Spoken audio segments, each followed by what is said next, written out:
Friends, good morning. In our last lecture, we have started the topic of conjugation. ठीक है, तो उसी का थोड़ा सा पार्ट हमारा रहता है। एक तो वो हम डिस्कस करेंगे और उसके बाद हम दूसरा मेथड डिस्कस करेंगे, दैट इज ट्रांसरिडक्शन। कि ट्रांसरिडक्शन क्या होता है वो हम देखेंगे। तो सबसे पहले देखो बेटा, बैक्टीरिया में हमने कंजुगेशन पढ़ा। कंजुगेशन क्या है? इसके अंदर दो बैक्टीरियल सेल आपस में कांटेक्ट में आती हैं, हॉरिजॉन्टल जीन ट्रांसफर होता है, उसके बाद वो सेपरेट हो जाती हैं। ठीक है, तो एक चीज ध्यान रखना, दो तरह की स्पीसीज होती हैं बैक्टीरिया की। एक तो होती है ऑक्सोट्रॉफ और एक होती है प्रोटोट्रॉफ। ठीक है, तो ऐसे बैक्टीरिया के strain which don't require supplements, जिनको सप्लीमेंट्स की जरूरत नहीं है, supplements which don't require supplement but can grow in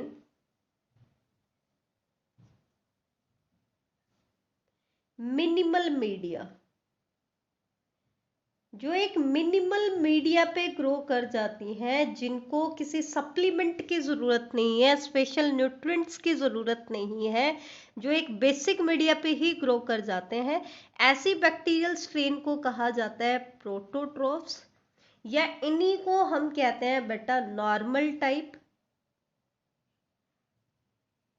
या फिर इनको वाइल्ड टाइप भी बोला जाता है। प्रोटोट्रॉप्स कौन से बैक्टीरिया हैं?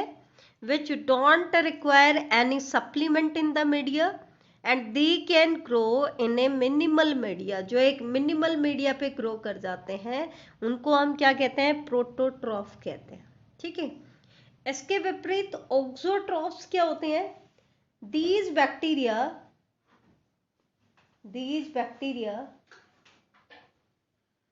can't grow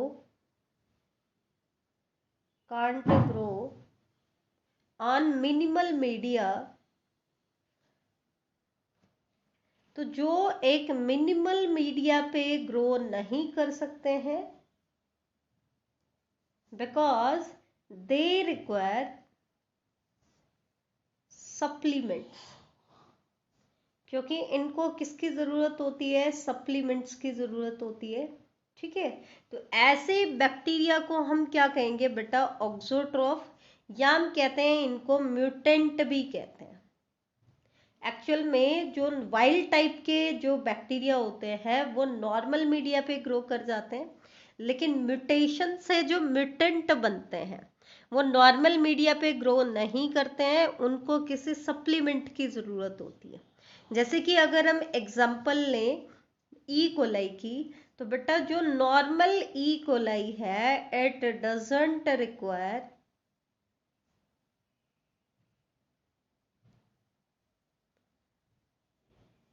एनी सप्लीमेंट, इसको किसी भी सप्लीमेंट की जरूरत नहीं होती है, while they can grow on a minimal media, while they can grow on a minimal media, जबकि वो किस पे ग्रो कर जाते हैं? एक मिनिमल मीडिया पे ग्रो कर जाते हैं। लेकिन हमने क्या किया? म्यूटाजन की हेल्प से, म्यूटाजन की हेल्प से, केमिकल या फिजिकल म्यूटाजन हम यूज कर सकते हैं। यहाँ पर हम बात करें, क्योंकि बैक्टीरिया में तो यूवी रेज भी इफेक्टिव होती है, हमने 12th में हम डिस्कस करेंगे। बेटा ध्यान रखना, म्यूटाजन क्या होते हैं? ऐसे एजेंट जो म्यूटेशन कराते हैं, मे बी वो फिजिकल म्यूटाजन हो या केमिकल म्यूटाजन। फिजिकल म्यूटाजन में मोस्टली हम रेज यूज करते हैं, रेडिएशंस यूज करते हैं, जैसे कि alpha rays, beta rays, gamma rays, UV rays. UV rays जो होती हैं वो प्रोकैरियोट के केस में इफेक्टिव होते हैं, यूकैरियोट के केस में इफेक्टिव नहीं होती हैं, क्योंकि इनकी लेस पेनिट्रेशन पावर होती है। तो ध्यान रखना, क्योंकि बैक्टीरिया तो प्रोकैरियोट है, तो हमने म्यूटाजन कौन सा यूज किया? यूवी रेज यूज की। और जब हमने ई कोलाई के ऊपर यूवी रेज हमने डाली, तो हमें दो अलग अलग टाइप के म्यूटेंट मिल गए। ठीक है, ये दोनों ही म्यूटेंट जो हमें मिले, म्यूटेंट मतलब वो ऑर्गेनिज्म जिसने म्यूटेशन, जो म्यूटेशन कर चुका है, जिसमें म्यूटेशन हो चुकी है। तो यहाँ पर हमारे पास दो म्यूटेंट हैं which are unable to grow, which are unable to grow on minimal medium, जो मिनिमल मीडियम पे ग्रो करने में क्या है, अनेबल है, दे आर नॉट एबल। क्यों? बिकॉज दे रिक्वायर सप्लीमेंट, इनको स्पेसिफिक सप्लीमेंट चाहिए। अब अलग अलग म्यूटेंट को अलग अलग टाइप के सप्लीमेंट चाहिए, तो उसके बेसिस पर मैंने यहाँ पर दो म्यूटेंट आपको दिखाए, B negative, M negative, L plus, T plus. मतलब यहाँ पर हम जिन सप्लीमेंट को रिप्रेजेंट कर रहे हैं उन सप्लीमेंट्स की, बेटा ध्यान रखना, ये जो सप्लीमेंट्स हैं, तो यहाँ पर हम डिस्कस कर रहे हैं ई कोलाई के दो म्यूटेंट्स के बारे में। हमने क्या बताया था, जो नॉर्मल ई कोलाई है वो मिनिमल मीडिया पे ग्रो कर सकता है। यहाँ जो लिडरबर्ग और टैटम ने जिन ऑक्सोट्रॉप्स को स्टडी किया, मैं उन्हीं के बारे में बता रही हूँ जो इनिशियल एक्सपेरिमेंट किया था। तो नॉर्मल ई कोलाई तो इस सप्लीमेंट को भी बॉडी में सिंथेसाइज कर सकती है, इसको भी और इसको भी। बी से आता है आपका सप्लीमेंट बायोटिन, एम से मिथियोनिन, एल से ल्यूसिन और टी से थ्रियोनिन।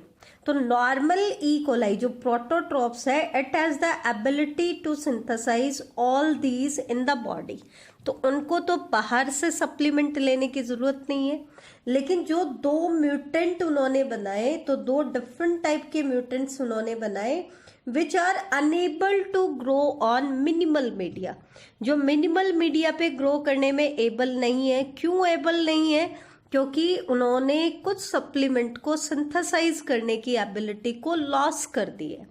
अब उस एबिलिटी को लॉस कर दिया तो वो सप्लीमेंट उनकी बॉडी में सिंथेसाइज नहीं हो रहे, तो उनको कहाँ से चाहिए? बाहर से चाहिए।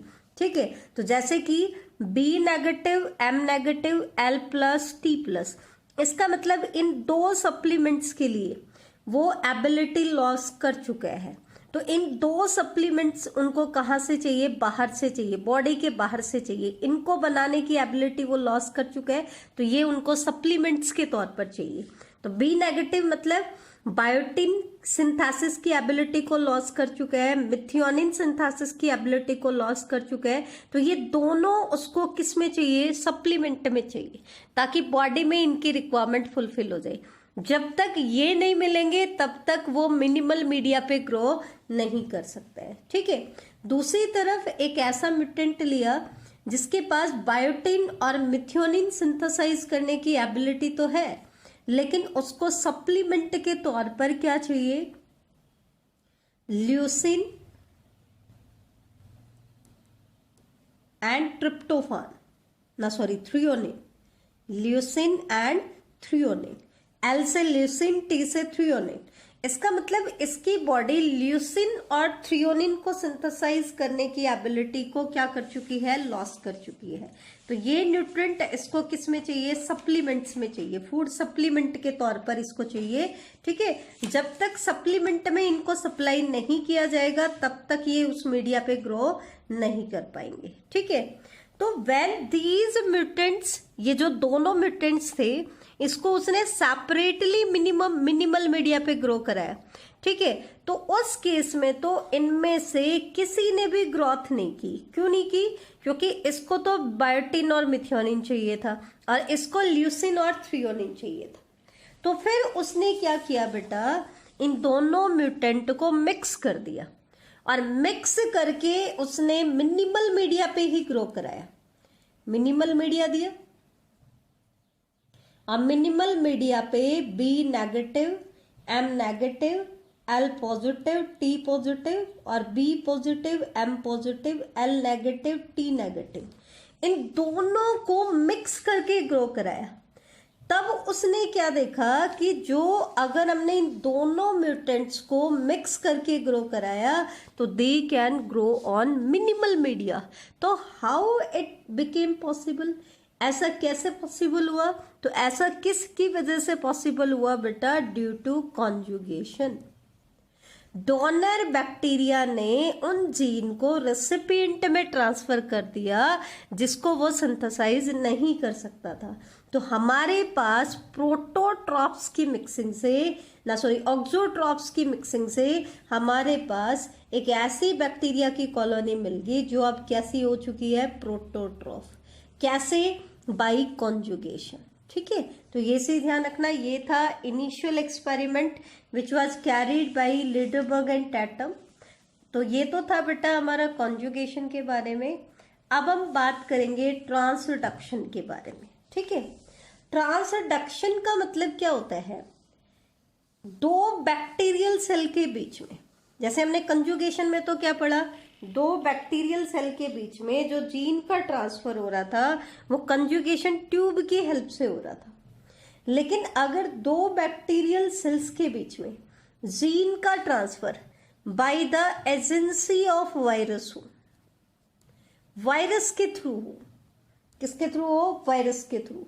तो ये जो प्रोसेस होता है, this process of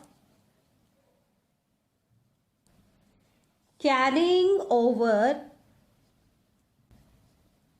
genes from one bacterium to another,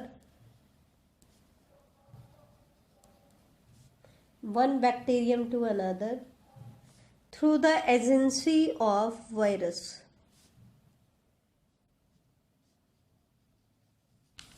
through the agency of virus. ये जो प्रोसेस है, इस प्रोसेस को हम क्या कहते हैं बेटा? ट्रांसडक्शन कहते हैं। और इसमें एक चीज ध्यान रखना, जो वायरस एक बैक्टीरिया से दूसरे बैक्टीरिया के बीच में जीन का ट्रांसफर कर रहे हैं, ये वायरस कहलाता है बैक्टीरियोफाज। फाज वर्ड यूज होता है वायरस के लिए, ठीक है। और बैक्टीरियो वर्ड क्यों यूज किया? क्योंकि इस वायरस के लिए होस्ट का काम कौन कर रहा है? बैक्टीरिया कर रहा है। ये एक बैक्टीरियल सेल से दूसरी बैक्टीरियल सेल में जीन को ट्रांसफर करते हैं। और इस प्रोसेस को डिस्कवर किया था जिंडर एंड लीडरबर्ग ने। बेटा ये पूछा जाता है कॉन्जुगेशन किसने डिस्कवर किया था? लीडरबर्ग एंड टैटम ने। और ट्रांसडक्शन किसने किया है? जिंडर एंड लीडरबर्ग ने। कब बेटा? 1952 में। और किसके केस में डिस्कवर किया था? साल्मोनेला टाइफिम्यूरियम के केस में। जैसे वहां पर हमने ई कोलाई में प्रूव किया था, वैसे ही यहाँ पर किसमें करते हैं? साल्मोनेला टाइफिम्यूरियम में। जिंडर एंड लीडरबर्ग ने सबसे पहले ट्रांसडक्शन को किस में डिस्कवर किया था? साल्मोनेला टाइफिम्यूरियम, जो टाइफाइड डिजीज साल्मोनेला टाइफी भी बोलते हैं, उसके अंदर डिस्कवर किया था। और इसका प्रोसेस क्या होता है ये चीज देखो। सबसे पहले क्या होता है जो बेटा, जो वायरस की बॉडी होती है वो बैक्टीरियल सेल के सरफेस पे अटैच होती है। किस पे अटैच होती है? बैक्टीरियल सेल के सरफेस पे। फिर वो क्या करती है? इसकी वॉल में ड्रिल करती है, ठीक है। या जो भी उसका मेथड होता है, अलग अलग मेथड होता है। लाइटिक साइकिल होती है तो उसका मेथड अलग होता है, लाइसोजेनिक साइकिल होती है तो उसका मेथड अलग होता है। आगे हम वायरसेस में पढ़ेंगे। उसके बाद इसकी बॉडी के साथ अटैच होने के बाद ये अपना जो भी जेनेटिक मटेरियल है उसको किस में ट्रांसफर कर देती है? होस्ट में, मतलब बैक्टीरियल सेल में ट्रांसफर कर देती है। उसके बाद दो ऑप्शन होते हैं, या तो ये वायरस का जेनेटिक मटेरियल इस बैक्टीरिया के क्रोमोसोमल डीएनए का हिस्सा बन जाएगा। कैसे? ये बैक्टीरिया का क्रोमोसोमल डीएनए है और इसके अंदर आपका वायरस का डीएनए इंटीग्रेट हो गया, ठीक है। या तो ऐसा होता है, या फिर वायरस का DNA live freely in the cytoplasm of bacteria. दोनों केस हो सकते हैं, या तो वो बैक्टीरिया के डीएनए के अंदर इंटीग्रेट हो सकता है या फ्रीली लाई भी कर सकता है, ठीक है। ये जो फ्रीली लाई करेंगे वायरस के डीएनए या जेनेटिक मटेरियल, ये तो कराता है बेटा लाइटिक साइकिल। आगे वायरस में हम पढ़ेंगे लाइटिक एंड लाइसोजेनिक साइकिल। तो लाइटिक साइकिल कौन सा वायरस कराएगा? जिसका जेनेटिक मटेरियल बैक्टीरियल सेल के साइटोप्लाज्म में फ्रीली लाई करते हैं। अब एक चीज देखना, ट्रांसडक्शन को हम फर्दर दो कैटेगरी में डिवाइड करते हैं। एक है जर्नलाइज ट्रांसडक्शन और एक होता है रेस्ट्रिक्टेड, या इसी को हम स्पेशलाइज्ड भी बोलते हैं। क्या बोलते हैं बेटा? स्पेशलाइज्ड भी बोलते हैं, ठीक है। जनरलाइज्ड में क्या होता है? Transfer of different gene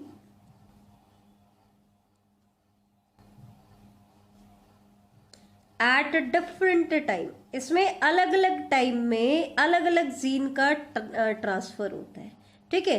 transfer of different gene at different time. जबकि रेस्ट्रिक्टेड में क्या होता है बेटा? इसका अपोजिट होता है। इसमें क्या होता है? The transfer of same genes at a different time. Time अलग अलग है, लेकिन हर बार क्या करेगा? सेम जीन को ट्रांसफर करेगा, ठीक है। तो इट इज मीडिएटेड बाय, ध्यान रखना, जनरलाइज तो लाइटिक साइकिल से फेवरेबल होता है, इससे फॉलोड होता है, लेकिन रेस्ट्रिक्टेड जो टाइप होती है it is mediated by lysogenic cycle. ये लाइसोजेनिक साइकिल से मीडिएटेड होता है बेटा। यहाँ पे थोड़ा सा मैं बता देती हूँ। लाइटिक साइकिल में जब कोई भी वायरस का जेनेटिक मटेरियल बैक्टीरिया को इन्फेक्ट करता है तो वो अल्टीमेटली बैक्टीरिया की डेथ कोज करता है, उसकी वॉल को रप्चर करता है और वायरस के पार्टिकल बाहर निकलना शुरू कर देते हैं। लेकिन जब तक कोई भी वायरस लाइसोजेनिक साइकिल में रहता है वो बैक्टीरिया की डेथ नहीं कोज कराता है, ठीक है। ये हम आगे स्टडी करेंगे, लाइटिक और लाइसोजेनिक साइकिल होती है। तो ये था आज का हमारा टॉपिक। आज हमने क्या पढ़ा? लीडरबर्ग और टैटम ने जो प्रोटोट्रॉफ्स और ऑक्सोट्रॉफ्स के बारे में बात की, उसने 2 ऑक्सोट्रॉफ्स को स्टडी किया था। किसके बेसिस पर? कैसे ऑक्सोट्रॉफ थे वो? न्यूट्रिएंट से रिलेटेड थे, न्यूट्रिएंट म्यूटेंट थे, न्यूट्रिशनल म्यूटेंट थे, जो एक पर्टिकुलर टाइप का न्यूट्रिएंट जिनको चाहिए था, ठीक है। एक तो ऐसा म्यूटेंट जिसको बायोटिन और मिथियोनिन चाहिए था सप्लीमेंट के तौर पर, और एक ऐसा जिसको ल्यूसिन और थ्रियोनिन चाहिए था, ठीक है बेटा। तो उसको उसने स्टडी किया और प्रूव किया कि अगर हम 2 ऑक्सोट्रॉप्स के बीच में कंजुगेशन करा दें तो वो क्या बना सकते हैं? प्रोटोट्रॉप्स बना सकते हैं। तो उनके बीच में हॉरिजॉन्टल जीन ट्रांसफर उसने इनिशियली दिखाया था, और फाइनली फिर आगे जाकर के हमने मेथड पढ़े थे, sterile male method, fertile male method, लेकिन इनिशियल एक्सपेरिमेंट यही था, ठीक है। उसके बाद हमने स्टडी किया ट्रांसडक्शन। ट्रांसडक्शन में भी 2 बैक्टीरियल सेल के बीच में जीन का ट्रांसफर होता है, लेकिन यहाँ पे मीडिएट कौन करता है? वायरस करता है, और उस वायरस को हम क्या कहते हैं? बैक्टीरियोफाज कहते हैं। तो ये जो प्रोसेस होता है जिसमें transfer of DNA from one bacteria to another, ठीक है, through bacteriophage viruses is called transduction.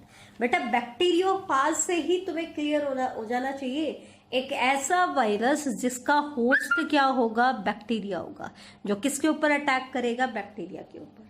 तो ये आज का हमारा टॉपिक था। थैंक यू बेटा।